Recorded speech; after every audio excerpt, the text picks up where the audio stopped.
Hi guys, I'm back. Um, I just finished covering fostering. Is it for you? And everything that it entails. And I thought that I'd do a separate segment explaining why I no longer foster. We'll do backstory. The first time I started fostering, my ex mother in law and father in law had a cat dumped on their property out in Minden area. So they were feeding her and everything, and they found that she had babies, and there was 6 of them. So my daughter, who, bless her heart, my oldest, she's a cat woman as well. She and her boyfriend at the time went out to the property, and they were able to catch 3. So that left mommy and 3 babies behind.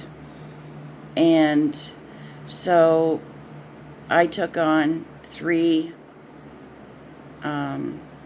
young kittens. I didn't know where to put them.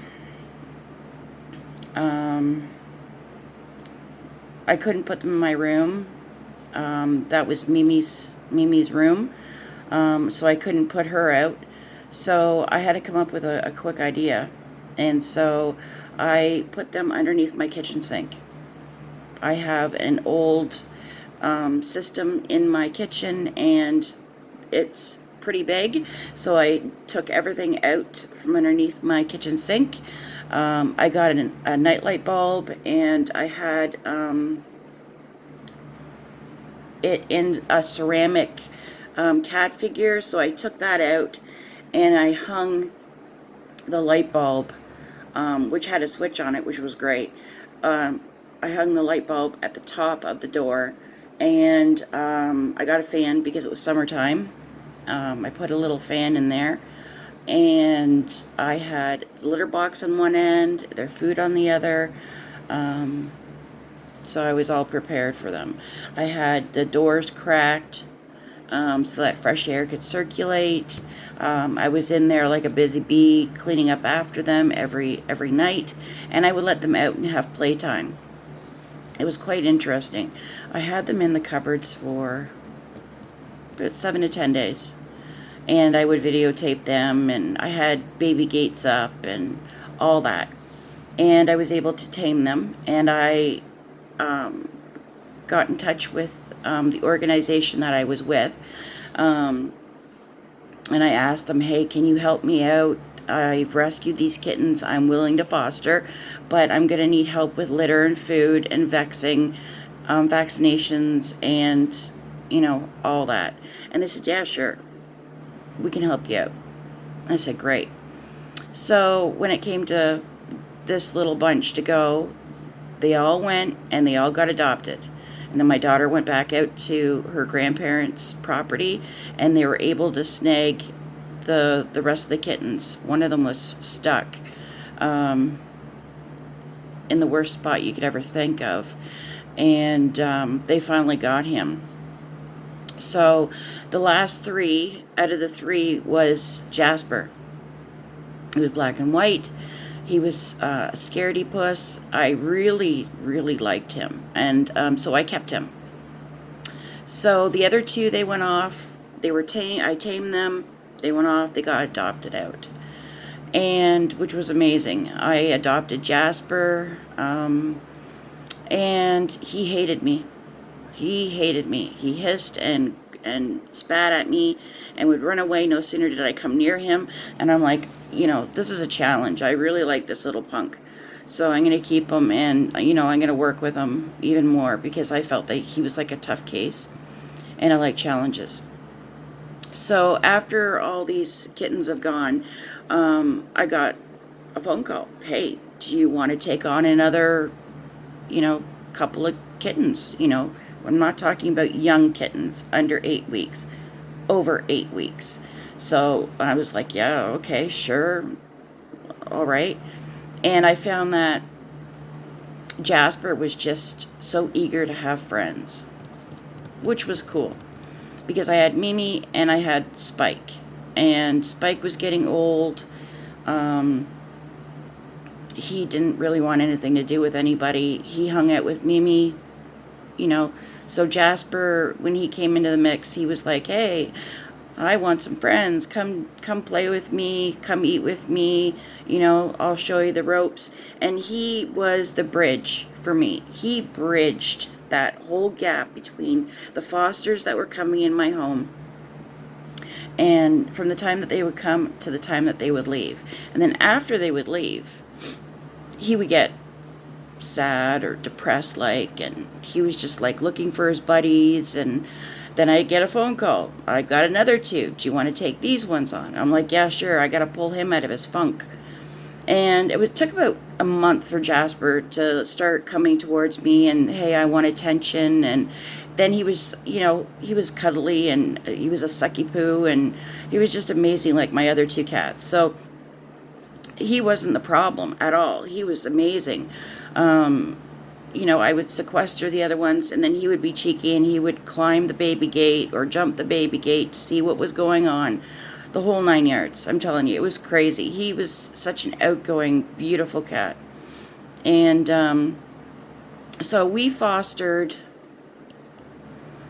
I want to say 30 cats in a span of 15 to 18 months.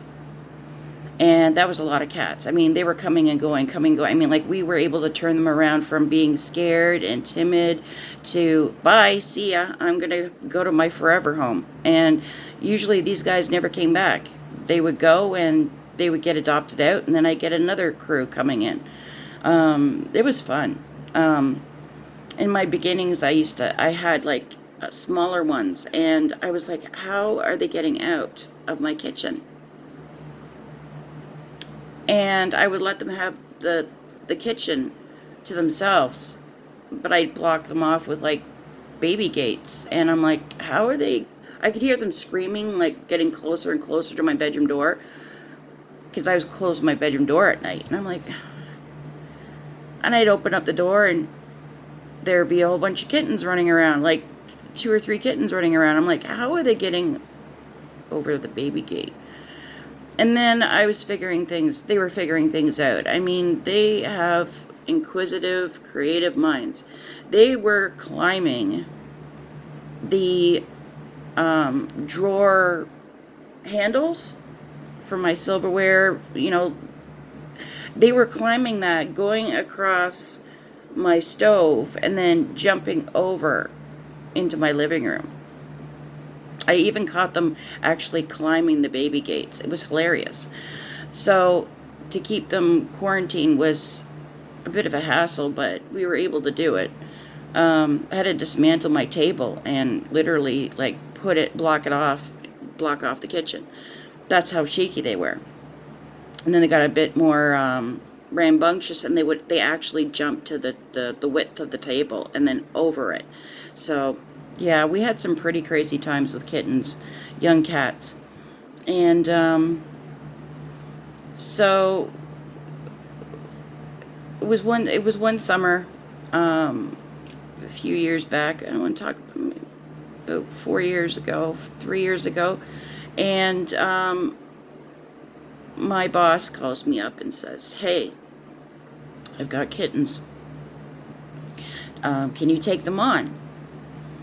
And I'm like, "Well, how old are they?" Because I always ask the age, always. And they're like, "Oh, well, we think they're about 3 or 4 weeks, 3 weeks at that." And I'm like, "Well, I've never had that young kittens before. I mean, do I have to bottle feed them, or, like, what do I have to do?" Like, I was like non-experienced at all, and like, to get volunteers for a rescue, it takes dedication, time, and people. We need people to do these jobs.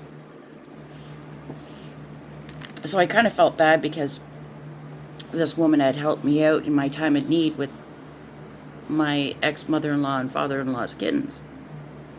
So I said, okay, I don't have a cage or anything for them. And she's like, oh, I'll just send you a rabbit cage. And I'm like, okay. And I'm like, they're eating food. Oh, yeah. I'm like, okay, well, I'll need food and I'll need litter. So I think I got them like on a Sunday or a Monday. And I had them in the cage at night. I had a blanket over, keep them warm. They were eating food and stuff. And then I brought them into the kitchen so they could run around and do their thing, and they could use the litter box more freely and space out the food and water while I cleaned out their little inhabitant spot that they were staying in at night and when I had naps, so that they were safe. And their eyes were opened. So, cats are cats, they were just getting litter trained, and sometimes we'd have accidents on the floor, and I'm like, okay, well, I just put pee pads down when they were in there, so if they missed the box or they happened to go outside the box, okay, they were good. And then by Wednesday, I noticed that they were getting diarrhea, and I'm like, something's going on, something's wrong. And I told one of my coworkers about it, and she's like, oh, this just doesn't sound good. I've had this happen before. And I'm like, is there some medicine or something I can give them? And she's like, I'll see if I have any. And I don't think she had any at the time. And they stopped eating. One stopped eating, and I was getting really concerned. And she's like, oh, I'll come by and pick it up. And I'm like, no, it's okay. I'll see if I can, syringe feed it, food.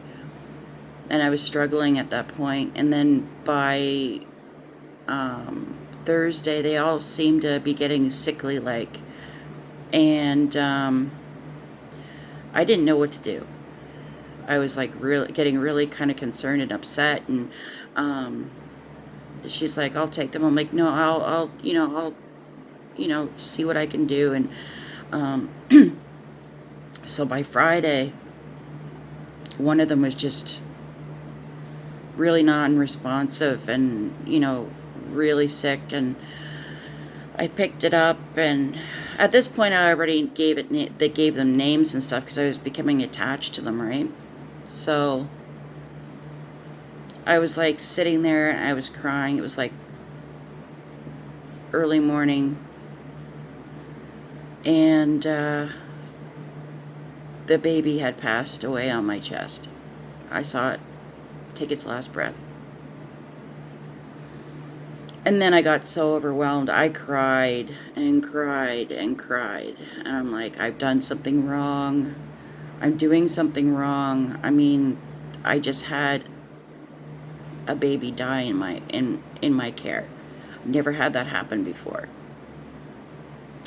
So I called my coworker in the morning, and she's like, I can come over later on, and I'll pick up the baby. And because I had called the lady I work for, and I said,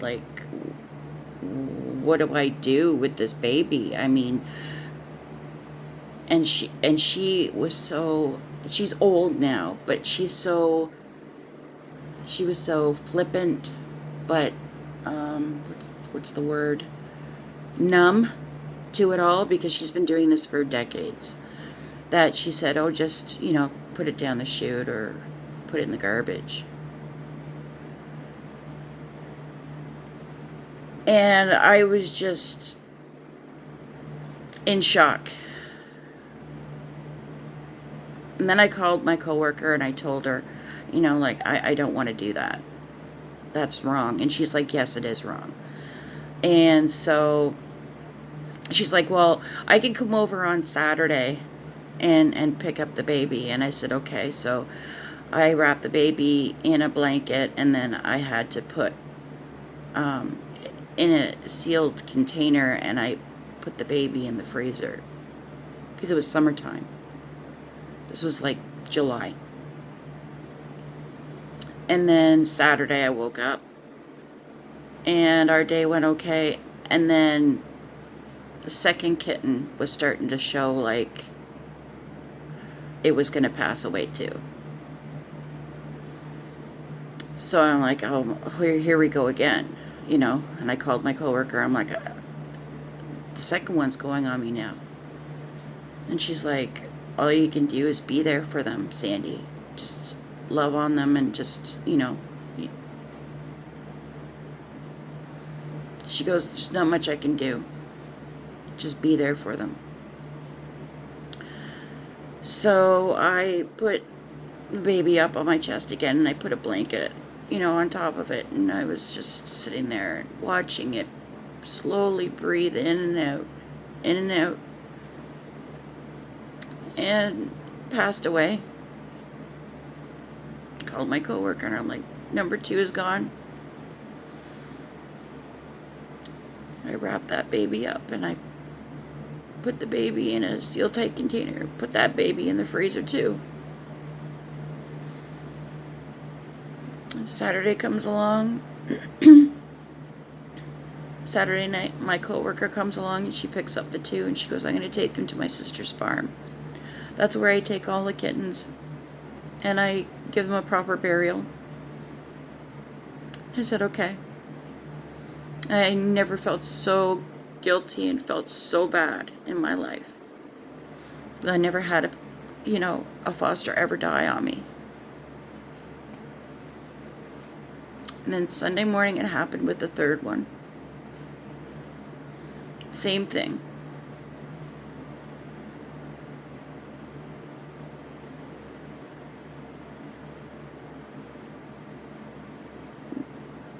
Watched take his last breaths, and then I wrapped it up and I put it in a container, and I called my coworker, and I'm like, the 3rd one's gone.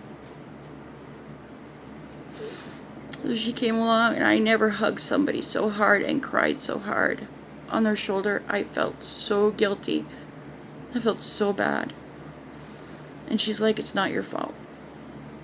She goes, they should have been on the bottle. I don't know why they brought you over, canned food for those cats. And she's like, they didn't have a mummy, so the survival rate is very, very low. So they can pick up all kinds of diseases, and they're not getting any kind of safety net because they're not getting mummy's milk. So they had like a dysentery, diarrhea that killed them. Either that, it was the cat litter. They ingested cat litter. And I shouldn't have had cat litter either. I should have had like paper pellets or something for them, or some kind of alternative. I don't blame my boss. I don't blame anyone. And I can't blame myself now for what happened. But what I should have done was saying, I should have said no. I should have said no, even though, I felt guilty and I felt bad, and I wanted to do them a favor, and I felt like it was a challenge. It was going to be a new challenge to take on, but I didn't have enough education. I didn't have enough information before I got these little guys. It was just like a last minute, hey, can you take these kittens? We need somebody to take kittens. And this is why I swore up and down to you guys in the last video. You don't want kittens under 8 weeks without their mother. You don't want kittens, period, really. You leave those to the experts, the people that have been doing it for years. As I will never, ever take on kittens. I never, ever did again. And after what had happened, I didn't foster for 2 years. I just couldn't do it. I was so heartbroken. So heartbroken. And then my daughter moved in with me, and she heard about all the stories about, the fostering days, and she's like, well, why don't we do fostering? I'd really like to do that, Mom. I'm like, okay. So we got the cats vetted. Everybody got their vaccines, and I called up my friend. I'm like, we're ready. We're going to foster again. She's like, I got 2 boys. And I'm like, okay. So Jasper had the time of his life. He was happy. Oh, look, we've got newbies in the house again.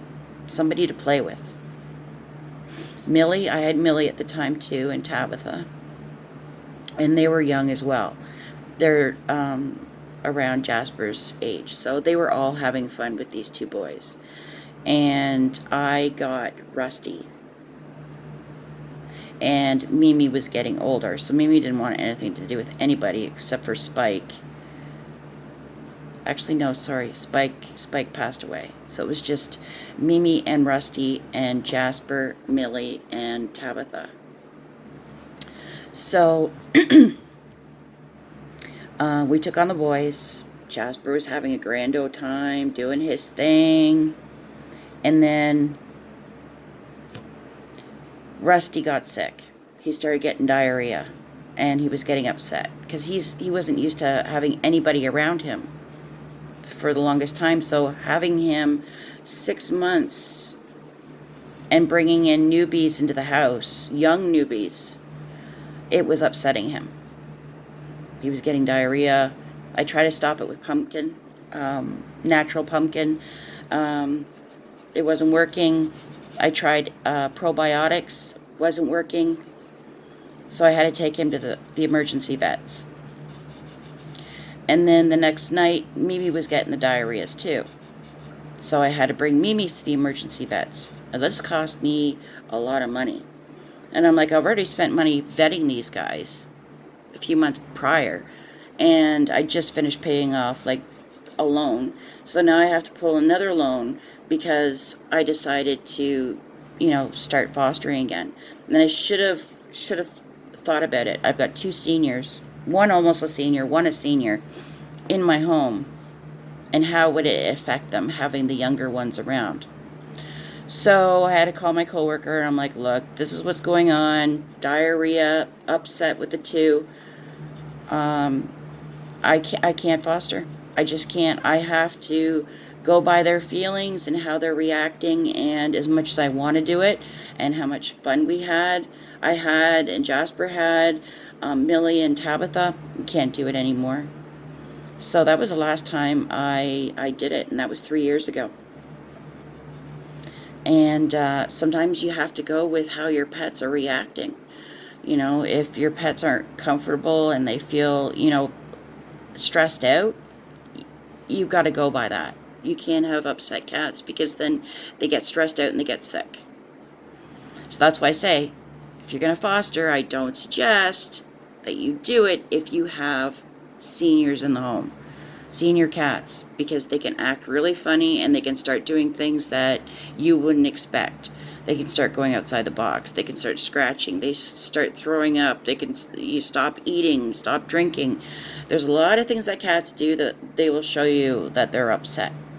So, yeah, I bit the bullet on that one big time. I should have just thought about, I have seniors. I shouldn't even attempt it. But my daughter really wanted to do it, so it was something for us to do together, to bond on as well, but it just didn't pan out. So that's the story of why I no longer foster. I support fostering. I think it's the most amazing job that you can have.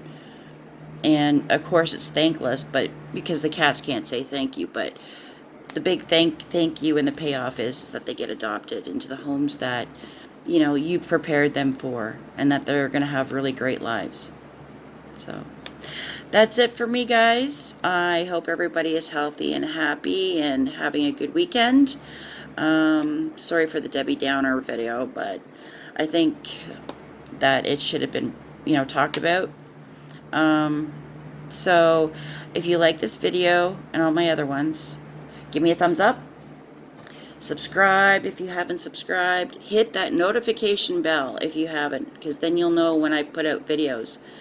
Share with your friends and family. Everything is free that I've requested, and I'll see you guys on the next video. Blessings. Bye.